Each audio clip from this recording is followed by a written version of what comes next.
Hello, my name is Amanda Pollack, and I am the Visual Information Specialist for the National Park Service's National Underground Railroad Network to Freedom program, and welcome to our 5th episode of the Ranger Roadshow. As some of you know, we are in the middle of a virtual road trip across the country, visiting locations affiliated with the Network to Freedom, meeting Network to Freedom members, and learning more about the impact of the Underground Railroad in our communities.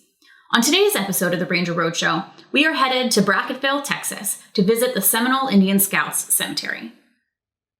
Today's episode of the Ranger Roadshow is a little bit different than our past Ranger Roadshows. Today, you will hear the voice of Wendy Goodloe, a Black Seminole and descendant of the Seminole Negro Indian Scouts, who will share the story of the Seminole Indian Scouts Cemetery. Today, Wendy will not only tell us the story of this particular Network to Freedom site, but she will tell the story of her ancestors, from the ethnogenesis of the Black Seminole people to how Black Seminoles continue to honor their ancestors today. I want to take a moment to address that many of the historic visual depictions of the Black Seminole people that exist today, like many historic depictions of Black and Indigenous people, were created by people of European descent.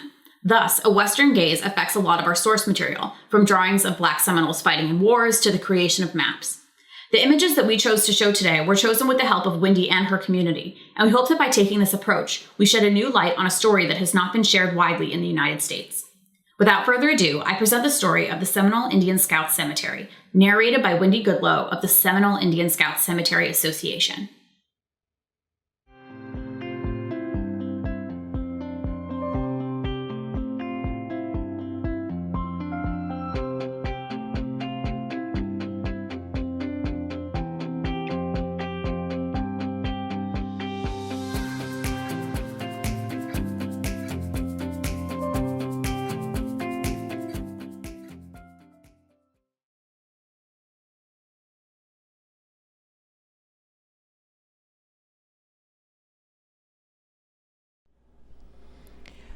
When we were learning about slavery in school, many of us were taught that those who escaped slavery ran north in search of freedom. The story of those who ran south is not as well known. We are the descendants of those who ran south. The ethnogenesis of the Black Seminoles. Enslaved Africans had been finding freedom in Spanish Florida from as early as 1698. The majority of these formerly enslaved Africans, or Maroons, were Gullahs or Gullah Geechees who were running from an area known as the Low Country region of the United States. Initially, the Maroons lived apart from the Seminoles, who were a small group of Creeks that had separated from the larger group of Creeks because of a growing number of cultural and moral differences. By the early 19th century, the Maroons, who had established themselves as corn and rice farmers, and the Seminoles were in regular contact with each other. It is important to acknowledge that some of the Seminoles did practice slavery. It was not the chattel slavery that was practiced in Southern America by white slave owners, but it was slavery nonetheless. During the 1820s, there were about 800 Maroons living among approximately 4,000 Seminoles. And historians point out that these Maroon settlements, which were often located on the outskirts of Seminole settlements, were highly militarized. Following the War of 1812 and just ahead of the Seminole Wars, the Maroon community was now known as the Black Seminoles. They were also called Seminole Negroes by their white American enemies, and Estelusti, which means black people, by their Native American allies. The First Seminole War. The conclusion of the First Seminole War, which took place from 1816 to 1819, forced the Seminole and Black Seminole communities to move further into South and Central Florida. Several Black Seminoles continued south, leaving Florida and finding a home in the Bahamas. There is still a community of Black Seminoles in the Bahamas today, in the town of Red Bays, to be exact. The Second Seminole War. The Second Seminole War, which took place from 1835 to 1842, marked the height of tension between the U.S. and the Seminoles. It also marked the apex of the Seminole-Black Seminole alliance. In councils before the war, the Black Seminoles threw their support behind the most militant Seminole faction, which was led by Osceola, who was also known as Billy Powell. He was the son of a Muskogee mother and a Scotsman. Osceola became an advisor to Micanopy, who was the principal chief of the Seminoles from 1825 to 1849. Osceola led the Seminole resistance to removal until he was captured on October 21, 1837. He and Micanopy were captured under a truce. Within a few months, Osceola would die in captivity of either an intestinal infection or malaria. After the war broke out, Black Seminole leaders such as John Caesar, Abraham, and John Horse played important roles. In addition to aiding the Seminoles in their fight, the Black Seminoles recruited enslaved Africans to rebel at the start of the war. The enslaved Africans joined the Seminoles and the Black Seminoles in the destruction of 21 sugar plantations between Christmas Day, 1835, and the summer of 1836. In 1838, U.S. General Thomas Jessup tried to divide the Seminoles and the Black Seminoles by offering freedom to the Black Seminoles if they surrendered and agreed to go to Indian Territory. John Horse was among the Black Seminole warriors who agreed to surrender under this condition. More than 500 Black Seminoles traveled with the Seminoles to present-day Oklahoma. Some traveled by ship across the Gulf of Mexico and up the Mississippi River, and others walked the Trail of Tears. Black Seminoles in Oklahoma. The Black Seminoles did not find a home in Oklahoma upon their arrival in 1842. Instead, they found that they had been placed in a volatile and hostile environment. They would have to contend with their old enemies, the Creeks, who were their neighbors, who often vandalized and destroyed their property. And they also had to deal with the constant threat of slave catchers who had free reign in the territory and could enslave anyone who they believed fit the description of a fugitive slave. They were only in Oklahoma for 8 years before they decided, under the leadership of John Horse, who was the leader of the Black Seminoles, and Wildcat, who was the leader of the Seminoles, to leave. Black Seminoles in Mexico. After an arduous 700-mile journey, the Black Seminoles and their Seminole brethren arrived in Mexico, where slavery had been abolished since 1829, ready to protect the Mexican border. In return for protecting the border, the Mexican government granted the group their own land. The Black Seminole settlement was located in the northern part of Mexico, and the name of this land that they could finally call their own was El Nacimento de los Negros Mascogos. Negros Mascogos is what Black Seminoles are called in Spanish.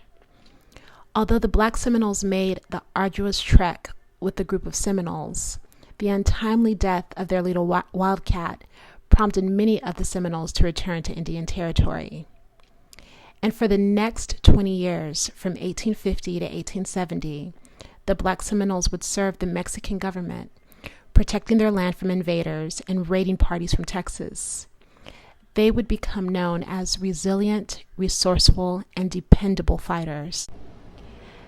Seminole Negro Indian Scouts. Located several miles from the entrance to Fort Clark Springs and underneath lush shade trees, there is a Texas Historical Commission marker that details the history of these brave fighters. After reading the text written on the marker, Seminole Negro Indian Scouts descendants, Augusta Pines and Bertha Benson, give their impressions of what life might have been like for the Black Seminole fighters and their families. In 1870, the U.S. Army offered the group pay and rations to move to Fort Clark, established in 1852 to protect settlers along the border. The Black Seminoles became scouts for the Army, serving under Lieutenant John L. Bullis and other noted officers during Texas Indian Wars. The Seminole Negro Indian Scouts, as they were known, lived on the fort in a settlement referred to as the camp. They built homes in the Mexican jacal style, using wattle and dab construction and trenched roofs. The Scouts and their families also built dams and irrigation systems along Los Morros Creek for farming. The Seminoles lived on the fort until 1914, when the Scouts were disbanded. Some returned to Mexico, many stayed in the Brackettville area, and some moved to Oklahoma, where the Seminole Nation was granted sovereignty. Still others remained buried in the Scout Cemetery, which was established in 1872. Among those buried, there are 4 Scouts who earned Congressional Medals of Honor: Adam Payne, Isaac Payne, John Ward, and Pompey Factor. Well, I admire the area where they lived in. I think they chose a wonderful area, a lot of trees, and the water is here for everything that they need, the washing, the cooking, whatever. And they must have, it was a good place for them. They must have had everything that they needed here. It's beautiful. Carver School grounds. When Fort Clark Seminole Negro Indian Scout Detachment was disbanded by the U.S. Army on September 30th, 1914, the Seminoles were required to relocate to Brackettville. They held school in their church until new grounds were purchased by the Brackett Independent School District in March 1919 from J.F. Maddox for the purpose of providing a site for a colored school for Brackettville's Seminole Negro community. The old Maddox homestead, a 2-story limestone structure built in 1870, served as the building for the school, which was named George Washington Carver School. The first floor was used for classrooms, while the second floor was leased to the Black Masonic Lodge until 1923. In 1930, the structure was condemned and unfit and unsafe for school purposes. The second story of the building was thus removed in 1944, and the first floor was remodeled inside and stuccoed on the outside.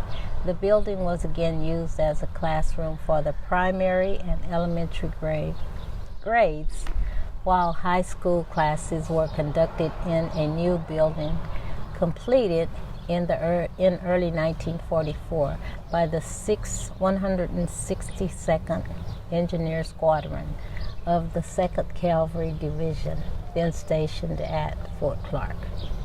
At the time, Carver School was the only accredited black school between San Antonio and El Paso. The Seminole Indian Scouts Cemetery Association was deeded the school grounds by the Brackett ISD in November 1965. The original stone schoolhouse was then served as a meeting hall and cultural center for the Brackettville Seminole community, including local Juneteenth celebrations and Seminole Day. Each September, the 1944 building now serves as classrooms for the Community Head Start program. Okay, there's a desk in the museum. We used to have those wooden desks in here, and there was, I think, about 3, 6, maybe 9 kids in the classroom. There was 2 classrooms. There was Miss Charles's classroom, and there was Miss Morris' classroom. And then also we had time when we came out, like, I guess, recess. Mm-hmm. And then out here they would play softball, mostly the guys. And I remember when my brother Ricky fell. Somebody fell on him and he broke his arm. I think one of the twins did. You know, Clarence and Luther? And I was crying because my brother he broke his arm. And Miss Charles said, "No, Gussie, don't cry." She used to call me Gussie. She said, "Don't cry, he's okay. It was an accident," but I was crying. That's sweet. Yeah. The Seminole Indian Scouts Cemetery Association. The Seminole Indian Scouts Cemetery Association, or SISCA, was founded in 1967. Ms. Charles Emily Wilson, who was an educator, was our organization's first director. She would go on to become the matriarch of our community. She started our Juneteenth and Seminole Day celebrations. SISCA's main goals are to preserve, maintain, and promote the Seminole Indian Scout Cemetery, where our ancestors are buried, and to raise awareness about the 4 Medal of Honor recipients who have been laid to rest there. In the next clip, Augusta Pines discusses her Juneteenth and Seminole Days memories. I remember back in the day, the Seminole Days, me and Kim and Miss Charles, we would come out here. We knew she was getting ready Because she would tell us to go down in the arroyo and get some of those those palm trees and cut them.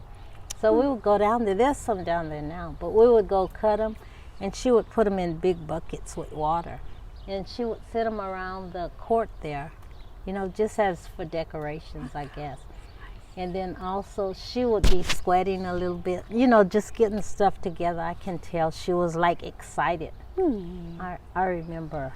That's one thing I really do remember. And then I remember people would be starting to come in, like on that Friday. Remember Mr. Benny McRae?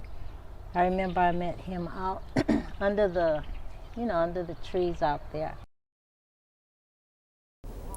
Seminole Indian Scouts Cemetery.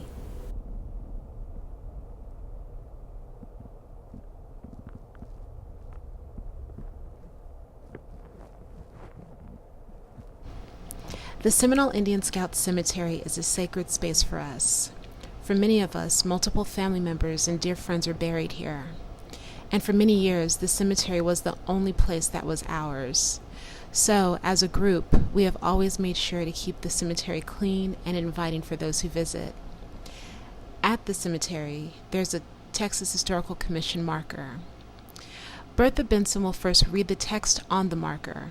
Then she and Augusta Pines will share their thoughts about the cemetery. Seminole Indian Scout Cemetery, founded on Fort Clark Reservation, September 1st, 1872. Burial site of heroic U.S. Army men, families, and heirs.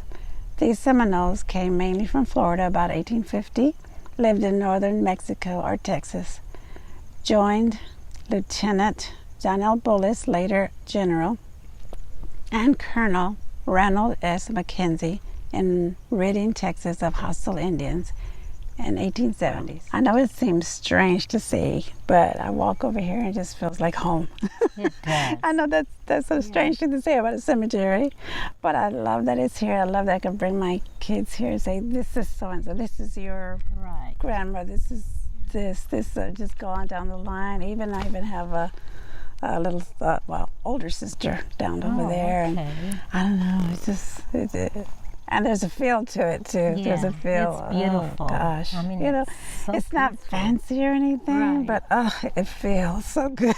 Yes. It does. And we can just walk by the graves, like Miss Charles right here. And there's her whole family. yeah, and Her it's brother, her mom, her sister. And yeah, it's just really amazing. And when you walk by, the memories come back. You know, I remember her so well. It's all history, you know. Yes. The history, just priceless. Yeah, during Seminole days, we gather out here and we just connect. Everybody comes in, we have a circle, and we just talk, you know. Their spirits come alive, I think. It feels like it does. We sing songs and we pray and then visit the graves. Yeah. And a lot of, the descendants of these that are buried out here, they come home during that time. Negros Mascogos. El Nacimento de los Negros Mascogos was founded in 1850. More than 170 years later, the town and its residents continue to thrive. They are proud of their Black Seminole heritage. El Nacimento is indeed a special place. The folks of Nacimento are learning their history, celebrating their culture, especially their food, singing the old Negro spirituals, and taking care of their cemetery. Here we have one of our relatives that live here. She's a Seminole Indian descendant. Her name is Karen Toralba. She just graduated from college here as an engineer. Say something about yourself, Karen. Hola, mi nombre es Karen Torralba, pertenezco a la comunidad de los Negros Mascogos, soy descendiente de Dallas Gainer, uno de los negros que llegaron primero aquí a la comunidad. Dentro de la comunidad tenemos algunos proyectos en los cuales estamos trabajando con niños y jóvenes que se basan en los cantos tradicionales que estamos tratando de recuperar. Otro es una asociación del cementerio que lo que hacemos ahí es hacer limpieza general para tenerlo bonito. The people here know their culture, they know they're Black, they actually celebrate Juneteenth here. Been celebrating it since I was a kid in the 60s. So they know they're from the United States and they consider themselves, I guess, citizens of both. A lot of them do consider themselves citizens of both areas, even though they're not dual citizenship, but because they came from the United States, they still celebrate Juneteenth. We've got Jordy, a friend of ours, who is teaching the kids here, the local kids here, the songs that our ancestors sang way back in the day. It's like a broken gullah English, the words to it, because there's a taping of the recording with all the songs that they sang. And he is helping to teach the little local kids here the songs to keep the tradition alive, because the songs haven't been sang in a very, very long time, and that's something that's part of our ancestry that we don't want to be lost. Yeah, and on that note, we also teach them the history of the place, because we know the history, some of it, but a lot of people here that live here do not know the history. So we're re-educating at least the kids on our history. Bertha Benson spent a lot of time in El Nacimento as a child.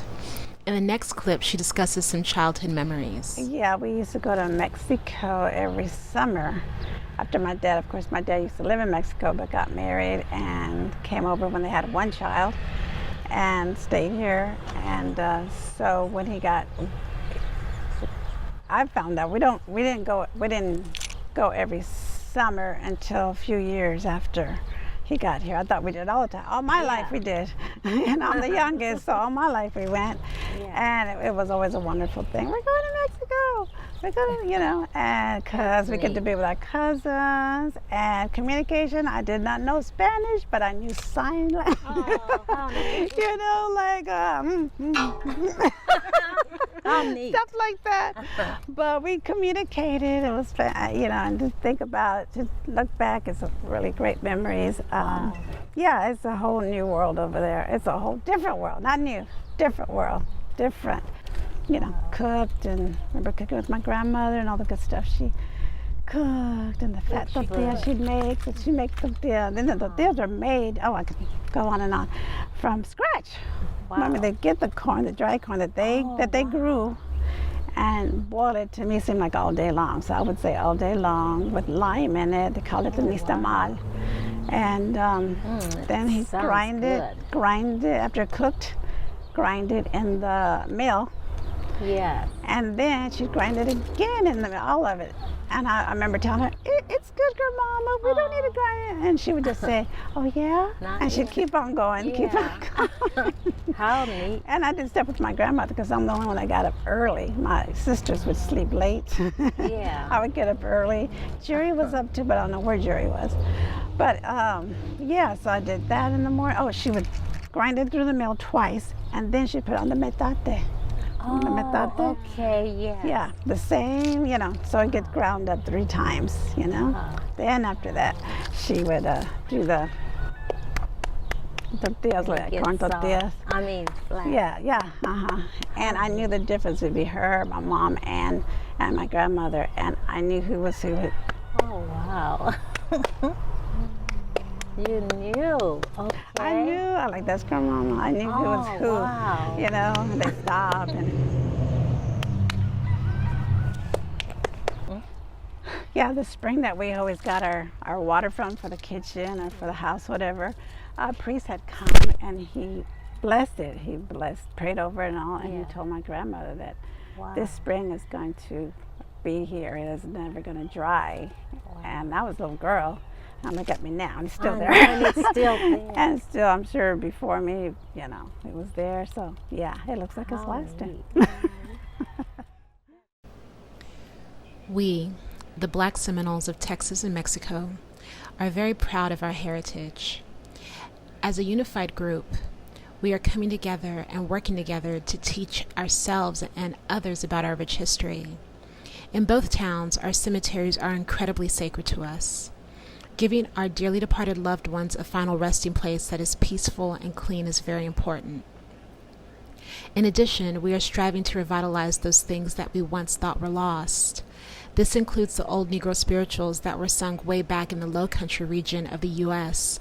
when many of the Black Seminoles were enslaved, and the language, known as ASC, that has its roots in Gullah Geechee. We are proud descendants of these people who sought freedom on their own terms. Each day, we strive to make them proud.